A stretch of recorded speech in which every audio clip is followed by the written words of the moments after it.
जय शनिदेव। जय शनिदेव पूज्य भैया जी। जय शनिदेव पुत्र। एक बार फिर से आपका स्वागत करते हैं एक नए पॉडकास्ट में शनिधाम मनु भैया जी ट्रस्ट चैनल पे। और एक बार फिर नए सवालों के साथ आप पहुंचे हैं शनिधाम मनु भैया जी के पास।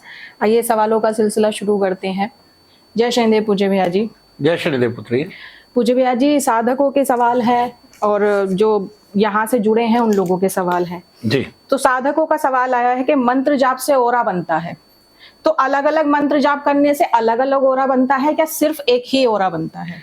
पुत्री, बात जब जप की आती है तो हम कोई भी जप करते हैं, हमारा आत्मा का तेज बढ़ता है जी। और जो हमारा आत्मा है उसके आवरण की एक एक परतें दर परतें हटती चली जाती हैं। और जब आवरण की परतें दर परतें हटती हैं तो हमारा तेज जो है वो वार्धक्य होता है, उसके अनुकूल ही हमारी जो ऊर्जा है वो बढ़ती चली जाती है। इसमें ऐसा कुछ नहीं होता कि आपने अलग से मंत्र किया है, अलग मंत्र किया है, 10 मंत्र कर लिए, 20 मंत्र कर लिए। रावण लें, राम जी को लें या किसी को भी लें, चाहे उसमें अर्जुन ही क्यों ना आए, जब जब गुरु ने जो जो मंत्र कराया उसकी उन्होंने साधना की और उसका अलग अलग फल मिला। किसी ने पाशुपतास्त्र के लिए साधना की, उसका अलग जप हुआ। किसी ने ब्रह्मास्त्र के लिए साधना की, उसका अलग जप हुआ। किसी ने केवल देव दर्शन के लिए साधना की, उसका अलग जप हुआ।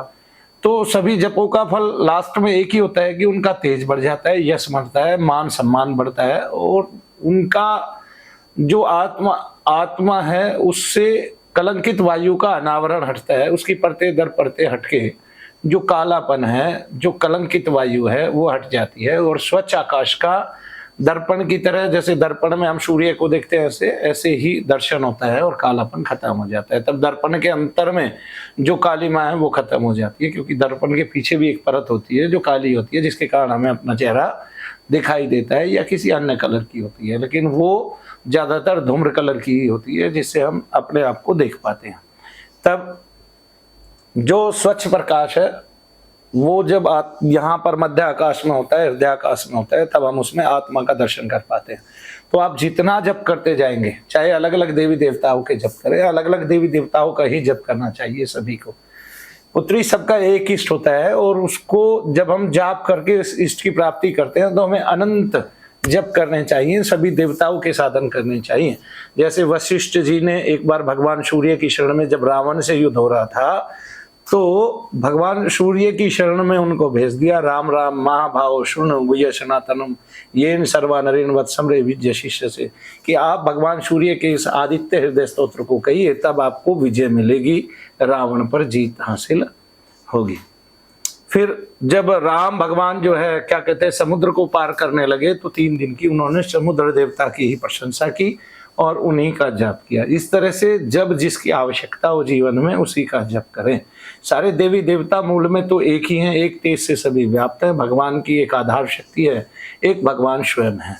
जैसे वर्ण में क प्लस ए क होता है, ख प्लस ए ख होता है, ग प्लस ए ग होता है, तो जितने स्वर हैं वे सारे के सारे ईश्वरीय ऊर्जा को संबोधित करते हैं। जितने व्यंजन हैं वे सारे के सारे हमारी शक्ति माता को संबोधित करते हैं। और उन सभी वर्णों में जो व्यंजन हैं, उन सभी वर्णों में ईश्वर ऐसे समाये हुए हैं जैसे क में ए समाया हुआ है। इसी प्रकार जब हम भगवान के हाथ में भी जो अस्त्र शस्त्र हैं वो भगवान की भी रक्षा करने वाले हैं। जैसे इंद्र के हाथ में वज्र है, तो वज्र भगवान की, इंद्र की रक्षा करता है। तो जो शस्त्र है वो भी हमारी रक्षा करता है। जैसे मेरे हाथ में कोई डंडा है और 4 लोग मुझसे लड़ने आते हैं, तो हो सकता है मैं उस डंडे से उन पर पार पा लूं, लेकिन अगर मेरे हाथ में कोई शस्त्र ही नहीं है, अगर वो 4 लोग मुझसे लड़ेंगे तो मैं पार नहीं पा सकता। तो आपके हाथ में जो शस्त्र है वही आपकी शक्ति भी बन जाता है और वही आपकी रक्षा भी करता है। इस तरह से भगवान की एक शक्ति है, वो शक्ति जो है वो हम सब देखते हैं कि वो भगवान की शक्ति भगवान के तेज को बनाए रखती है, उसका हमेशा वार्धक्य होता है। तो जो प्रकृति है वो भगवान से इस तरह सम्मिलित है और इसकी जड़ जड़ में इसके प्रत्येक जो है इसके प्रत्येक तत्व में, तो जैसे पृथ्वी पे जल, पृथ्वी, वायु, अग्नि, आकाश का वास होता है, तो इसी तरह से पृथ्वीवासी आकाश को भी देख पाते हैं, वायु को भी ले पाते हैं, जल को भी पी पाते हैं और अग्नि का भी आस्वादन करते हैं, उससे अपना खाना बनाते हैं, पचाते हैं। और अग्नि स्वयं हमारे शरीर के अंतर में भी ये 5 तत्व विराजते हैं। तब हम देखते हैं कि ये जितने भी कलंकित जो वायु है, ये जब हम मंत्रों का जाप करते हैं तो उसका आवरण छिद जाता है और हम स्वच्छ आकाश में जीते हैं और भगवान के दर्शन करते हैं। तो इस तरह से सबको, चाहे वो अलग अलग जाप करें, चाहे रोज का आप एक जप करें, तब भी आपको लाभ मिलता ही मिलता है। तो सबकी शक्ति समान है।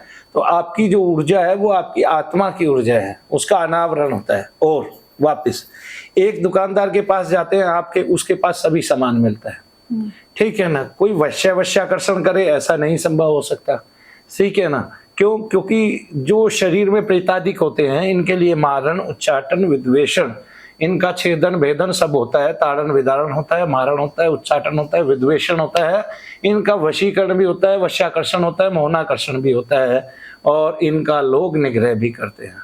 तो इनसे काम भी लेते हैं, सारे काम करते हैं। तो षट कर्म जो होते हैं वो जो प्रेतादिकों को नाश करता है, ऐसे दोषों को, ऐसे तत्वों को जो हमारे शरीर में उन्मादित रोग उत्पन्न करते हैं वो निकालता है। एक्चुअली में तो ये पुत्रिक कर्म योग है, इसकी संज्ञा बाद में होगी, लेकिन अभी मैं आपको बता देता हूँ। आप 1000 जप करें, 1000 नाम ले, जिस जप पे, जिस नाम पे और जिस स्तुति पे आपके रोम रोम खुलने लगे, वो देवता आपके अंग कोश में बसा होता है पहले से ही। वो आपके लिए जीवन भर और अन्य जीवनों में भी आपका वही तत्व होता है और आप उसी में जीते हैं। तो आपको बहुत सारे देवताओं की स्तुतियां पढ़नी चाहिए। जिस स्तुति में आपके बार बार रोम खुलें उसी देवता का यजन भजन करना चाहिए, पूजन करना चाहिए और उस देवता को मानना चाहिए, हृदयंगम करना चाहिए, उसका अवलंबन करना चाहिए, उसके नाम का और उसका जाप करना चाहिए। शक्ति एक ही है, वो अलग अलग है नहीं। उसको आप तलवार के रूप में लीजिए, गदा के रूप में लीजिए, उसको आप ब्रह्मास्त्र के रूप में लीजिए, चक्र के रूप में लीजिए, करना तो उसने निग्रह ही है ना सब चीज़ों का। जय शनिदेव।